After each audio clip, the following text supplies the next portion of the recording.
여러분, 우리가 감사하는데 사실 감사라는 단어는 우리 기독인만 쓰는 단어는 아니죠. 모든 사람이 감사라는 단어를 쓰고요. 그리고 많은 심리학자들은 감사요법이라는 것도 만들어서 얘기합니다. 물론 사람마다 이 감사를 어떻게 해석하느냐에 따라 다른 심리학 용어를 쓰지만 어쨌든 중요한 내용은 감사입니다. 감사가 우리의 심리를 안정시켜주고 우리를 건강하게 만들 수 있고 여러 가지 연구들이 나옵니다. 그만큼 감사는 우리의 일상적인 단어이며 믿지 않는 자들도 이야기하고 있는 내용이고 또 인격의 요소이기도 하고 덕목의 하나이기도 합니다. 자, 그렇다면 교회에서 말하는 감사 그리고 기독교에서 말하는 감사는 뭘까요? 우리가 얘기하고 있는 감사의 독창성 그리고 세상에서 말하고 있는 감사와의 구별됨이 무엇일지를 여러분 찾으셔야 됩니다. 그것이 진짜 감사이기 때문에. 여러분, 세상에서 말하는 감사와 교회에서 말하고 기독교에서 말하고 있는 감사와의 구별점은 첫째는 조건이냐 아니냐이죠. 조건이 있으면 감사가 되어지는 건 그건 인간이라면 당연한 것이죠. 내가 갑자기 좋은 성적을 받게 됐어요. 갑자기 승진됐어요. 좋은 직장에 들어가게 됐어요. 그건 내가 좋은 걸 받았으니까 감사하게 돼요. 만약에 엄마 아빠가 줬으면 엄마 아빠한테 감사하고 아는 형이 그걸 해줬으면 형한테 감사하고 그리고 누가 했는지 몰라. 그럼 그냥 하나님께 감사하고. 여러분 미국 사람들이 제일 많이 쓰는 말이 땡스가 아시잖아요. 하나님 안 믿는 사람도 그냥 신한테 감사하는 거야. 땡스가. 교회 안 다녀도 땡스가.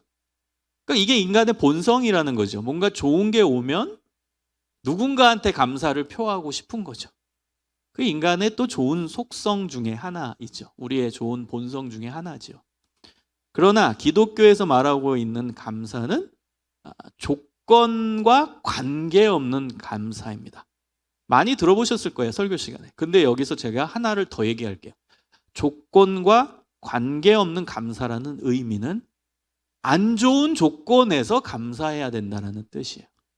무의 상태에서 그냥 중립적인 상태에서 아무것도 이루어지지 않은 상태에서의 감사, 그걸 뛰어넘어서 안 좋은 일이 왔을 때 감사하고 내가 원하는 대로 되어지지 못할 때도 감사하고 내 계획대로 이루어지지 않아도 감사하는, 그럼에도 불구하고의 감사가 기독교에서 말하고 있는 감사입니다. 그 다음에 이제 두 번째, 기독교에서 말하는 감사와 또 세상에서 이야기하고 있는 감사와의 차이점은 항상이냐 항상이 아니냐, 이 차이가 있습니다. 밖에 사람들은요 항상 감사 안 해요. 뭐 감사할 때도 있고 감사하지 않을 때도 있는 거예요. 감정에 의해서. 내 감정이 감사할 마음이 들어지면 감사하고 감사하는 감정이 생기지 않으면 감사 안 하는 거예요. 그러나 기독교에서 말하고 있는 감사는요, 그 감사는 언제나 감사, 어느 때나 감사. 즉 내 마음에 감사할 감정이 생기지 않아도 감사하는, 이것이 기독교에서 말하고 있는 감사입니다. 즉 감사는 의지라는 겁니다. 여러분 믿지 않는 자들은 감사는 감정입니다. 감사할 감정이 들면 감사하는 거예요. 그러나 우리는 감정이 아닌 의지로 감사하는 것입니다. 여러분 1년을 돌아보면서 우리가 이 감사를 하고 있는지 생각해 봤으면 좋겠습니다. 여러분 이런 감사를 했습니까? 1년을 쫙 파노라마처럼 여러분 머릿속에서 쫙 지나가게 해보세요. 내가 이 감사를 해왔는가? 세 번째, 기독교에서 말하고 있는 감사와 세상에서 말하고 있는 감사와의 구별점은 절대적 감사냐 비교 평가 속에 이루어지는 감사냐, 이 차이가 있습니다. 밖에 사람들의 감사는 비교하면서 감사합니다. 내가 저 사람보다 잘해서 승진이란 개념도 저 사람은 승진 못했는데 나는 했다라는 게 전제잖아요. 그래서 비교하면서 감사하는 거예요. 대학 학점이 좋아서 감사한다? 그거는 대학 학점 나쁜 애가 있는 거죠. 대학 학점 잘 못 받은 애가 있는 거죠. 걔랑 비교해서 상대적 우월성 속에서 비교한 이후에 평가 속에 감사하는 거잖아요.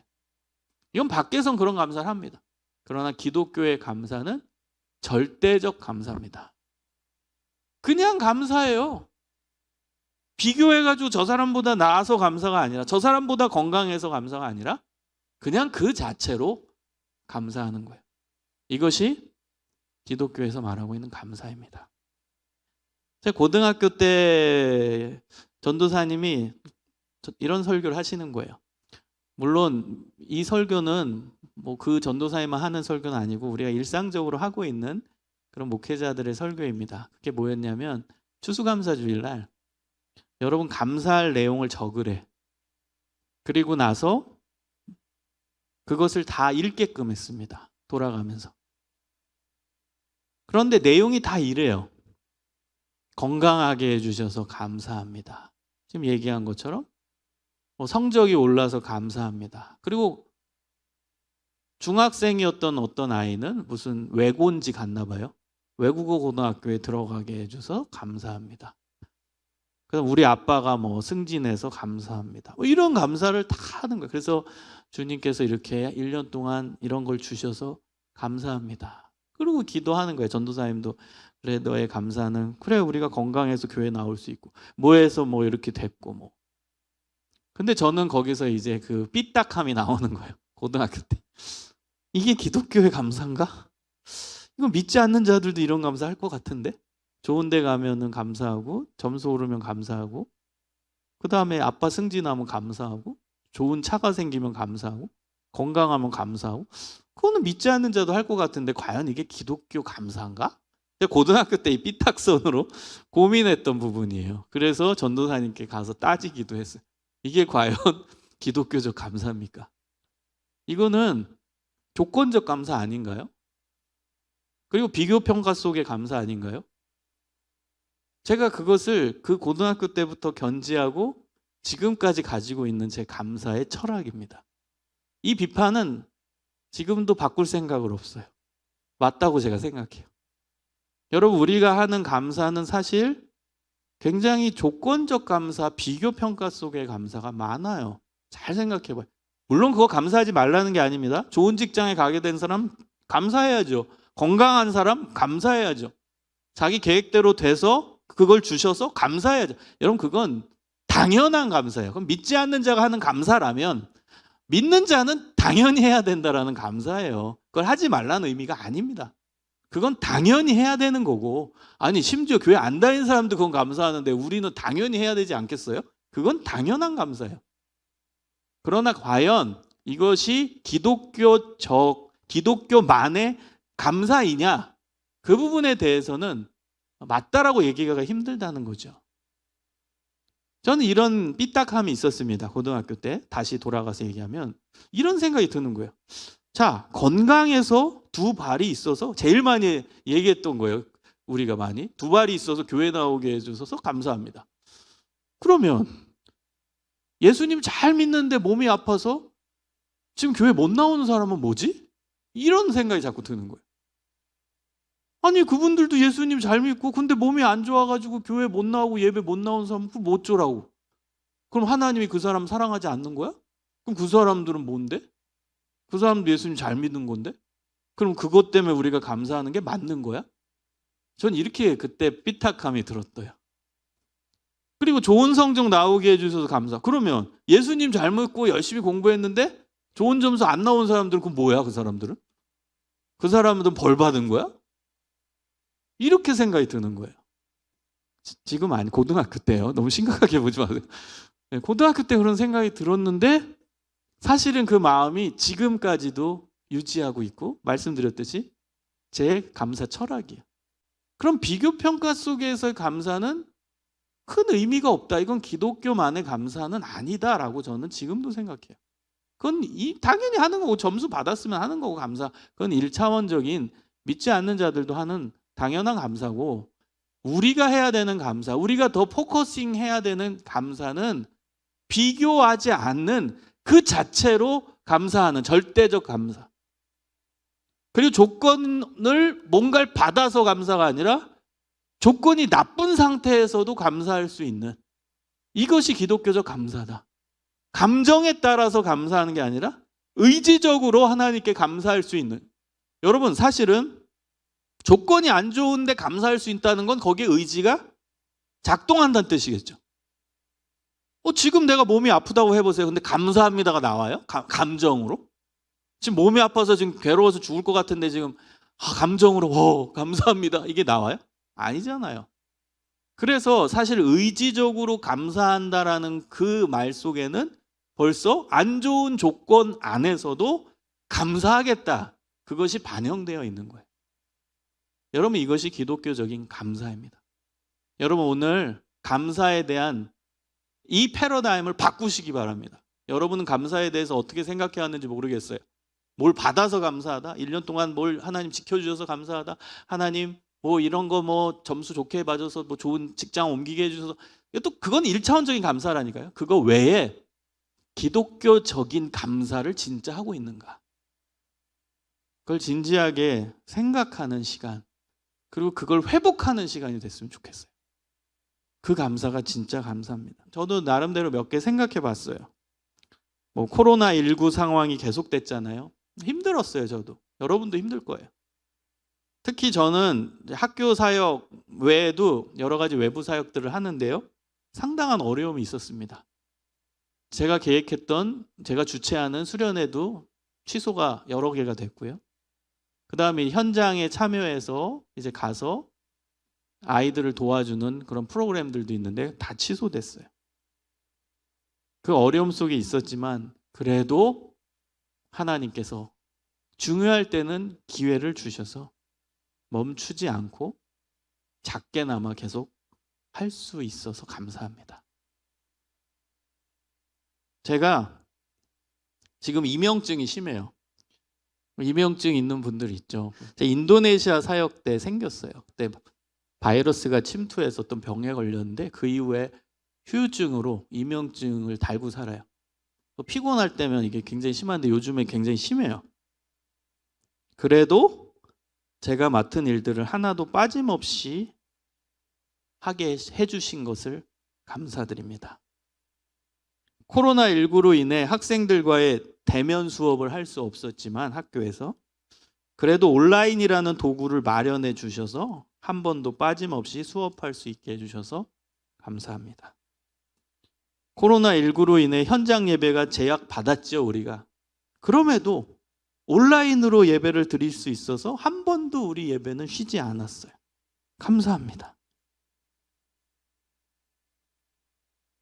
제가 작년에 이제 몸이 좀 찌뿌둥하고 안 좋은 것 같아서 운동을 하려고 하도 안 해서, 돈을 내야 운동할 것 같아서 이제 주변에 헬스장을 1년치를 끊었는데 바로 코로나가 와서 돈을 완전 날렸습니다. 안 갔어요.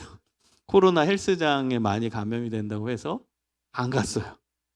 그래서 헬스장 가려고 1년치 돈을 끊었는데 다 날렸지만 만성 피로 속에서도 맡겨진 일을 최선을 다해 감당케 하심에 감사드립니다. 그럼에도 불구하고의 감사, 그래도 감사, 그러니까 감사. 이 놀라운 은혜를 받는 사람은 우리의 계획대로 안 돼도 감사할 수 있는, 여러분 이렇게 생각하시면 돼요. 우리가 정말 기독교적인 감사를 실천할 수 있는 기회다. 여러분 많이 안 됐어요? 실패했어요? 원하는 대로 안 됐어요? 그럼 이때야말로 진짜 기독교적인 감사를 실천할 때인 거예요. 맞잖아요. 그럼 그때 여러분 감사한다면 정말 하나님이 원하시는 우리 기독교에서 말하는 감사를 실천하는 사람이 되는 것입니다. 그 사람이 하나님 마음을 시원케 해드리는 사람이 돼요. 빌립보서는 옥중서신으로 알려져 있어요. 바울이 로마가 만든 감옥에서 쓴 편지입니다. 여러분, 이것은 제가 일전에 설교에서도 묘사를 많이 했죠. 그 감옥이 어떤지. 인권도 없는 곳, 더러운 곳, 위생 상태 불량한 곳, 그리고 매일 밤 채찍에 맞는 곳, 그래서 신음소리가 난무하는 곳, 정말 괴로운 현장이 바로 감옥이에요. 로마가 만들었던 무시무시한 감옥. 위생도 나쁘고 공기도 순환이 안 되고, 그래서 그 안에는 전염병이 발생하기가 쉬웠죠. 대표적인 전염병이 나병, 한센시병이죠. 그래서 한센시병에 걸려서 대부분 죽어서 나오는 공간, 그곳이 오늘 바울이 갇혔던 로마가 만든 감옥입니다. 그런데 여러분 보세요. 그 감옥에서 뭐라고 고백하냐? 4장 4절에는 우리 본문 앞쪽에 보면 주 안에서 항상 기뻐하라. 내가 다시 말하노니 기뻐하라. 기뻐하라를 얘기해요. 놀랍죠? 사람이 살 수 없는 그 공간에서, 그 환경에서 기뻐하라고 얘기합니다. 데살로니가 전서 5장 16절에서 18절을 보면 바울이 우리 크리스찬들이 제일 좋아하는 구절을 언급합니다. 항상 기뻐하라, 쉬지 말고 기도하라, 범사에 감사하라. 제일 좋아하는 구절이에요, 크리스찬들이. 그런데 여러분 그거 아세요? 제일 좋아하는 구절이면서 동시에 제일 못 지키는 구절인 거. 항상 기뻐하세요, 여러분? 구절은 좋아하는데 못 지켜요. 쉬지 않고 기도하세요? 안 하잖아요. 범사에 감사하세요? 못 하잖아요. 놀랍게 제일 좋아하는 구절인데 실제로 그 설문조사를 했어요. 전 세계 크리스찬들이 제일 좋아하는 구절을 찾았는데 이 구절과 요한복음 3장 16절 두 개가 나왔어요. 근데 우리가 이 데살로니가 전서 5장 16절, 17절, 18절은 그렇게 좋아함에도 불구하고 못 지키고 있어요. 그럼 지키세요. 바울은 항상 기뻐했어요. 항상 기도했어요. 항상 감사했어요. 여러분 이 세 가지가 연결되어 있어요. 감사하는 사람이 기뻐하는 사람이고, 기뻐하는 사람이 기도하는 사람이에요. 분리되지 않습니다. 기도하는 사람은 감사해요. 감사하는 사람은 기뻐해요. 기뻐하는 사람은 감사해요. 감사하는 사람은 기도해요. 이 세 가지는 연결되어 있다는 사실입니다. 여러분 빌립보서 4장 6절에서 7절을 보면 큰 대비가 나옵니다. 키워드를 제가 언급해 볼까요? 염려, 그리고 기도와 간구. 이 대비가 돼요. 여러분 우리가 힘든 일이 다가오고 어려운 일이 다가오고 괴로운 일이 다가오면 우리 인간의 본성은 염려하게 돼요. 걱정하게 돼요. 그렇잖아요. 힘든 일이 있으면 여러분 걱정이 되죠. 염려가 되죠. 이거 어떻게 해결하지? 이거 어떻게 이 문제를 해결하지? 왜 이 문제가 왜 왔지? 계속 걱정하고 염려합니다. 그러나 성경은 뭐라고 얘기해요? 염려하라고 합니까? 아닙니다. 6절을 다시 보세요. 아무것도 염려하지 말고 대신 우리가 해야 될 건 뭐예요? 기도와 간구. 여러분 기도와 간구는 같은 뜻이에요. 기도가 간구고 간구가 기도예요. 같은 내용을 다르게 표현한 거예요. 그래서 여러분이 염려가 찾아올 때, 걱정이 찾아올 때, 괴로운 일이 찾아올 때 우리는 괴로워하고 염려하고 걱정하는 것이 아니라 기도를 선택해야 된다는 거예요. 그런데 놀라운 것은 그 기도는 어떤 기도예요? 너희 구할 것을 감사함으로 하나님께 아뢰라. 감사 기도예요. 아주 단순한 구절입니다. 4장 6절은. 염려가 찾아올 때, 걱정이 찾아올 때, 괴로운 일이 다가올 때, 실패를 경험할 때 그때 걱정하고 염려하는 것이 아니라 감사 기도를 선택해야 된다는 거예요. 완전히 대비죠. 극단적 대비. 염려인데 그 염려하는 게 아니라 기도고 간구인데 그 기도와 간구는 감사의 기도와 간구라는 완전히 다른 두 가지를 얘기하는 거예요. 근데 우리 본성은 염려하게 되고 걱정하게 되는데 우리의 본성을 거슬러서 감사할 수 없는데 감사 선택을 하고 기도할 수 없는데 짜증이 올라오는데 기도를 선택하고 그걸 합쳐서 감사 기도를 하라는 거예요. 근데 이것을 어디서 얘기했다고요? 감옥에서. 사도 바울이. 본인도 지금 기뻐할 수 없는 상황, 불평할 상황, 열받는 상황, 억울한 상황. 그러니까 몸이 썩어 문드러지는 것 같이 괴로운 상황. 지금 채찍에 맞아서. 근데 그 안에서 말하고 있는 거예요. 무슨 뜻이죠? 바울도 본인이 얘기한 걸 지금 실천하고 있다는 뜻이죠. 자기가 실천하면서 빌립보 교인들한테 얘기하는 거예요. 내가 지금 실천하고 있으니까 너네도 실천해. 나는 지금 너네보다 훨씬 힘든 환경 속에 있어. 여러분, 바울보다 힘든 분 있어요? 지금 이 빌립보 상황에서의 바울보다 힘든 사람 여기 있어요? 매일 밤 채찍에 맞으시는 분 계세요? 여러분, 바이러스의 위협이 있죠. 지금 코로나19. 그러나 그거와 비교해 본다면 나병에 지금 위험이 있는데요. 우린 마스크라도 쓰죠. 지금 마치 이런 상황이에요. 주변에 코로나 걸린 사람들이 가득한데 그 안에 마스크 안 쓰고 앉아있는 것과 똑같은 상황 가정해 보는 거예요. 우리의 눈높이에서. 그게 지금 바울의 상황이에요. 나병 바이러스가 그 감옥 안에 가득한데 아무 대비할 거 없이 그냥 채찍 맞아서 상처 나고 그 상처 부위에 바이러스가 감염되게끔 다 열어둔 상황. 지금 그런 상황이에요. 그런 곳에서 여러분, 염려 걱정이 아닌 감사 기도를 할 수 있습니까? 지금 바울은 이러한 처절하고 힘든 상황에서 감사 기도를 하고 있는 것입니다. 사랑하는 여러분, 다니엘도 다니엘 6장 10절에 위기가 찾아오죠. 사자굴에 들어갈 위기. 근데 그때도 기도합니다. 30일 동안 누구든지 왕외의 다른 신에게 기도하거나 절하면 사자굴에 들어가게 합시다. 법안을 만들었는데 그 법안의 도장이 찍힌 것을 다니엘이 알고도 전에 하던 대로 하나님께 기도해요. 근데 더 놀라운 건 뭐예요? 그 기도도 감사 기도입니다. 제가 읽어드릴까요? 다니엘이 조서에 왕의 도장에 찍힌 것을 알고도 자기 집에 돌아가서는 윗방에 올라가 예루살렘으로 향한 창문을 열고 전에 하던 대로 하루 3번씩 무릎을 꿇고 기도하며 그의 하나님께 감사하였더라. 감사 기도해. 놀랍죠?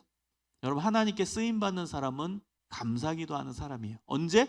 감사할 수 없는 상황에서, 염려할 수밖에 없는 상황에서, 걱정할 수밖에 없는 상황에서, 실패를 경험하는 상황에서, 몸이 아픈 상황에서, 그때 감사 기도하는 사람이 하나님이 쓰시는 사람입니다. 여러분, 이러한 감사 기도를 실천할 수 있기를 소망합니다. 여러분, 이러한 감사 기도를 하기 위해서 우리는 삶의 준비를 해야 돼요. 어떤 준비를 해야 되냐? 그 준비에 대한 내용이 빌립보서 4장 11절에서 13절의 말씀입니다.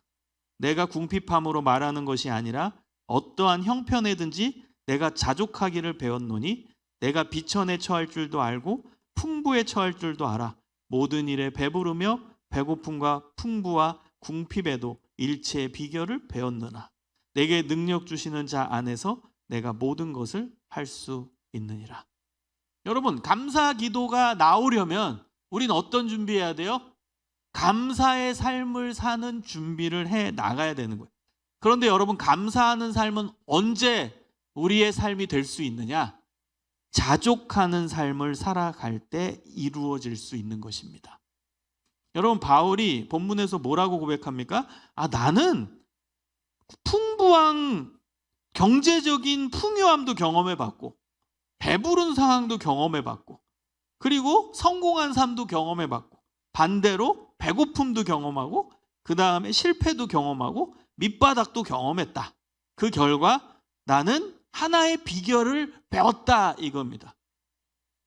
여러분, 바울은 예수 그리스도를 위해서 헌신한 이후부터는 그의 삶은 고난의 삶이었어요. 반대로 예수 그리스도를 위해서 헌신하기 전의 삶은 세상적으로 말하면 완전 성공자의 삶을 살았습니다. 경제적으로도 부유했고요, 최고의 학벌을 가지고 있었고요, 모든 걸 갖춘 사람이 바울이었어요.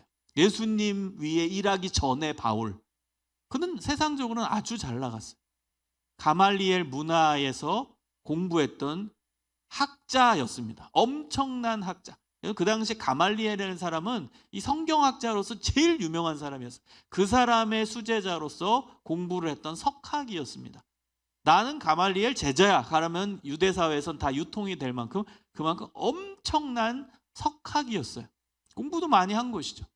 게다가 그는 로마 시민권을 이스라엘 사람으로서 가지고 있었어요. 이건 어마어마한 겁니다. 그 당시의 상황에서는. 여러분, 유대인인데 로마 시민권을 갖고 있어요. 이거는 그 집안이 엄청난 재력과 엄청난 명예를 가진 집안이란 뜻이에요. 여러분, 심지어 로마 시민권이 얼마나 따기 어려웠냐면 로마 사람도 로마 시민권이 없는 사람이 있었고요. 그 다음에 로마의 군대 장교조차도 로마 시민권이 없던 사람들도 있었어요. 그게 로마 시민권입니다. 그냥 로마 사람이라고 얻어지는 게 로마 시민권이 아니에요. 로마 사람도 안 갖고 있었어요. 그거 따기가 엄청 어려웠어요. 성경에도 나와요. 로마의 백부장이 바울한테 이래요. 너 로마 시민권 있어? 유대인인데? 야, 백부장은 뭐예요? 100명의 군사를 거느린 장교예요. 근데 이렇게 고백합니다. 나는 로마 사람인데도 로마 시민권이 없어서 돈 주고 샀다고 이렇게 얘기해요. 돈 많이 주고 샀다고. 장교가 그런 얘기예요. 로마 사람이. 그러니까 로마 장교조차도 로마 시민권이 없던 게 그 로마 시민권이가. 여러분, 얼마나 어려운 겁니까? 따기가. 근데 식민 지배를 받던 유대 나라에서 그 출신이 로마 시민권을 갖고 있어요. 태어날 때부터. 여러분, 그 집안은 엄청난 재력가란 뜻이에요. 바울의 집안이 보통이 아니었던 집안이에요. 금수저 집안이에요. 완전. 여러분, 바울은 예수님께 헌신하기 전에는 모든 걸 누리는 성공한 사람이었어요. 세상적으로. 그러나 예수님을 믿고 예수님을 위해 일하기로 결단한 그 순간부터는 그의 삶은 완전 고난의 삶이었어요. 감옥에 갇히고 매도 맞고 예수님을 전한다고 저 미쳤다고 하고 저 뭐 공부 많이 해서 미쳤다 그런 욕도 받아요. 저 바울 그 바울한테 바울이 재판을 받거든요. 그 재판을 신문했던 사람이 그 당시 지역의 정치가였어요. 그 사람으로부터 미쳤다라는 소리를 들어요. 바울이. 네가 공부를 많이 해서 미쳤구나. 너 공부 많이 하다 정신 나갔어. 이런 욕을 받아요. 여러분, 얼마나 힘든 삶을 살았는지 고린도후서 11장에 보면 이렇게 나와요. 예수님을 전하기 위해 나는 옥에 많이 갇혔다. 수없이 많이 맞았다. 죽을 뻔했다. 40에 하나 감한매를 5번 맞았다. 그 당시에 40에 하나 감한매 39대를 맞는다는 건 죽도록 맞았다라는 뜻이에요. 왜냐하면 그 당시엔 40대 때리면 사람은 죽는다라고 의학적 지식을 갖고 있었어요. 그래서 39대만 때리겠어요. 그럼 무슨 뜻이에요? 죽도록 맞았다는 거예요. 죽도록 많이 맞은 거예요. 5번이나 죽도록 맞았다. 3번 태장으로 맞았다. 여러분, 태장 알죠? 엉덩이 맞는 거예요. 얼마나 창피합니까? 돌로도 맞았다. 3번 배를 타고 가는데 배가 파손됐다. 일주일을 바닷속에서 표류했다. 강의 위덤, 강도도 만났다. 그 다음 유대인들이 나를 칼 들고 죽이려 했다. 이방인도 나를 죽이려 했다. 바다를 건너는데 바닷속에 죽을 뻔했다. 그 다음에 나를 모함하는 사람 때문에 죽을 뻔했다. 수고하며 애쓰고 여러 번 자지 못하고 줄이고 목마르고 여러 번 굶고 헐벗는 삶을 살았다. 이렇게 고백해요. 고린도후서 12장. 여러분, 근데 놀라운 게 뭔 줄 아세요? 이러한 배고픔도 경험해보고 실패도 경험하고 고난도 경험하고 반대로 나는 잘 나가기도 해봤고 그 다음에 돈도 많이 벌어봤고 우리 집 재력가고 그걸 다 경험한 결과 일체의 비결, 하나의 비결을 배웠다. 그 비결이 뭐예요? 4장 13절. 내게 능력 주시는 자 안에서 내가 모든 것을 할 수 있느니라. 여러분, 이거는 한국교회가 해석을 제일 잘못한 구절이죠. 내게 능력 주시니까 난 다 할 수 있다. 이게 무슨 수험생들이 제일 좋아하는 구절, 도전하는 사람들이 제일 좋아하는 구절, 취업 준비하는 사람들이 머리에다가 쓰고선 힘내서 자신감 있게 공부하는 구절. 근데 그 구절은 여러분 잘못 해석한 겁니다. 하나님 때문에 내가 성공한다. 하나님 때문에 내가 뭐 능력 갖고 다 할 수 있다. 이런 의미가 아닙니다.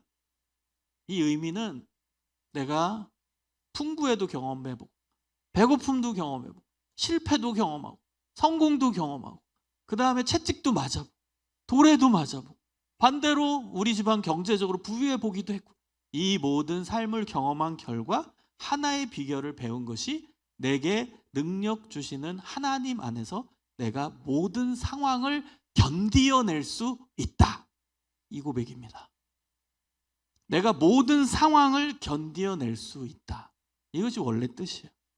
내가 뭐 할 수 있다, 능력 있게 간다 이게 아니라 모든 상황을 견디어낼 수 있다. 하나님이 주시는 힘 가지고 견딜 수 있다. 여러분, 자족이 뭔지 아세요? 자족은요, 하나님이 지금 나에게 주시는 환경을 감사함으로 받아들이는 게 자족입니다. 견디는 거죠. 하나님이 주신 능력 안에서 모든 상황을 견디는 거, 이게 자족입니다. 내가 지금 실패를 경험했어요? 그러면 내게 능력 주시는 하나님 안에서 이 실패를 받아들이는 거예요. 견딜 수 있는 거예요. 실패해서 난 죽겠네, 나 우울해서 미치겠네, 나 하나님 없어, 하나님 나 안 도와주나, 이게 아니라 실패를 경험해도 그것을 견디어내는 하나님이 주시는 힘으로, 이게 자족입니다. 반대로 성공할 수도 있죠. 성공한다고 막 날뛰면서 내가 잘났나 봐, 내가 역시 잘나서 이렇게 성공했구나가 아니라 하나님이 나에게 또 뜻이 있어서 또 이런 기회를 주셨구나, 감사함으로 받아들이고 견디어내는, 좋은 일이 있을 때나 좋지 않은 일이 있을 때나 성공할 때나 실패할 때나 언제나 그의 삶의 자세는 변화되지 않는, 그의 신앙의 중심은 변화되지 않는, 여러분, 이것이 자족입니다. 견디어내는, 모든 상황을 견딜 수 있는 하나님이 주시는 힘 안에서, 여러분, 이런 사람이 항상 감사할 수 있는 사람입니다. 이런 사람이 어려운 일이 오거나 실패가 올 때도 감사 기도할 수 있는 사람입니다. 여러분, 이런 사람에게 주시는 약속의 말씀이 있습니다. 빌립보서 4장 6절 7절입니다. 7절. 다시 한번 오늘 본문 말씀 제가 읽을게요. 아무것도 염려하지 말고 다만 모든 일에 기도와 간구로 너희 구할 것을 감사함으로 하나님께 아뢰라. 그리하면 모든 지각에 뛰어난 하나님의 평강이 그리스도 예수 안에서 너희 마음과 생각을 어떻게 하신다고요? 지키시리라. 이것이 하나님의 약속입니다. 여러분, 여기서 우리가 눈여겨봐야 되는 게 모든 지각을 뛰어넘는 하나님의 평강이라는 이 단어입니다. 여러분, 이것을 다른 번역본으로 봤을 땐 모든 이해를 뛰어넘는 하나님의 평강, 이렇게 나와요. Transcend all understandings, 이렇게 나와요. 모든 이해를 뛰어넘는다, 이겨낸다, 넘어선다, 이런 뜻이에요. 여러분, 우리의 머리로는 이해 안 되는 상황이 얼마나 많습니까? 우리의 머리로는 해석이 안 되는 상황이 얼마나 많습니까? 여러분, 고난의 상황에서 그 고난을 다 일일이 해석할 수 있어요? 왜 왔는지? 몰라요. 우린 이해 안 되는 게 너무 많아요. 해석 안 되는 게 너무 많아요. 그런데 그 이해와 해석을 뛰어넘는 무한한 하나님의 평강이 우리를 지켜주신다는 거예요. 이해할 수 없는 상황에서 여러분 이해하지 마세요. 하나님은 이미 이해하셨어요. 그 이해를 뛰어넘는 이해를 갖고 계신 분이 하나님. 우리의 머릿속으로는 해석할 수 없어요. 근데 그 해석을 뛰어넘어서 이미 해석하신 하나님이 계셔요. 그분이 우리의 이해, 우리의 해석보다 더 뛰어나신 그분이 참된 평안을 우리에게 넣어주신다는 거예요. 그래서 내 마음에 평안이 찾아오고, 그리스도 예수 안에서 무엇을 지키신다? 내 생각과 내 마음. 여러분, 마음은 내 감정의 중심입니다. 생각은 내 이성의 중심이죠. 여러분, 두 가지를 지키는 게 우리를 지키는 거예요. 내 생각도 지켜요. 그리고 내 감정도 지켜요. 누가? 예수 그리스도를 통한 참된 평안이. 여러분, 이것이 진정한 기도 응답인 것이죠. 여러분, 만약에 내가 몸이 아파, 그러면 짜증나죠. 감정, 내가 막 열받고 짜증나고 화가 나. 그 다음 생각은 복잡해. 야, 이거 아파가지고 나 이제 뭐 아무것도 못하는 거 아니야? 막 뭐 내일 뭐 해야 되는데, 아우 나 이거 못하는 거 아니야? 야, 나 이거 병원에 가야 되는 거 아니야? 어우 나 어떻게 이 친구 관계 이제 못해? 나 회사 잘려? 별 생각 다 나죠. 오래 아프면. 그런데 하나님의 평강이 내 감정, 짜증나고 열받고 분노하는 감정을 지키시고 가라앉게 하시고, 내 생각, 이 복잡한 생각을 지켜서 평안한 생각으로 바꾸시는. 여러분, 이게 진정한 기도 응답 아닙니까? 여러분, 진정한 기도 응답은요, 내가 원하는 게 딱 온다고 그게 진정한 기도 응답이 아니에요. 안 그래요? 여러분, 만약에 지금 기말고사 이제 대학생들 다가오는데, 하나님 제가 4.3 만점에 4.3 받게 해주세요, 막 기도한다고 해봐요. 그럼 4.3 받으면 여러분 계속 행복하세요? 고작 뭐 한 이틀 3일 기쁘다가 그냥 일상이 돼버리겠죠. 여러분, 진정한 기도 제목은 뭘까요? 4.3을 비록 못 받아도 하나님의 평강이 내 마음과 생각을 지키셔서 내가 요동하지 않는 상태가 되는 거. 여러분, 이게 진정한 기도 제목, 기도 응답 아닌가요? 내가 몸이 아파. 예를 들어서 감기 걸렸다고 해봐요. 독감에. 괴로워. 하나님이 독감 좀 낫게 해주세요. 진짜 죽을 것 같아요. 힘들어요. 근데 독감 싹 나았어요. 근데 여러분 계속 날아다니십니까? 기뻐서? 하나님께 계속 감사하면서 하나님 독감 나았어요. 너무 행복해요. 주님의 은혜를 찬양합니다. 그러고 계속 사세요? 하루만 지나면 잊어버릴걸요? 일상이 돼버리면 우리의 감사는 싹 잊어버려요. 여러분, 진짜 기도 응답은 내가 독감에 걸렸는데 혹 안 나. 일주일 지나도 안 나. 괴로워. 2주일 되는데 계속 아파. 그래도 하나님의 평강이 내 마음과 생각을 지켜서 화가 안 나. 짜증이 안 나. 그 내 생각이 평안해. 그게 기도응답 아닌가요? 진짜 기도응답. 감사 기도하는 사람, 그리고 자족하는 사람, 감사하게 모든 걸 받아들이고 버티고 하나님이 주시는 능력 가지고 이겨내는 사람, 그 사람에게 마음과 생각을 지키시는 참된 평안을 약속하십니다. 여러분, 이 평안을 누리시는 믿음의 사람들이 되시기를 소망합니다. 진정한 기독교적 감사가 무엇인지 다시 한번 돌아보면서 여러분의 감사의 레벨을 높이십시오. 믿지 않는 자와 똑같은 감사하지 마시고 하나님이 정말 원하시고 기뻐하시는 진정한 감사를 하실 수 있기를 주님의 이름으로 간절히 축원합니다.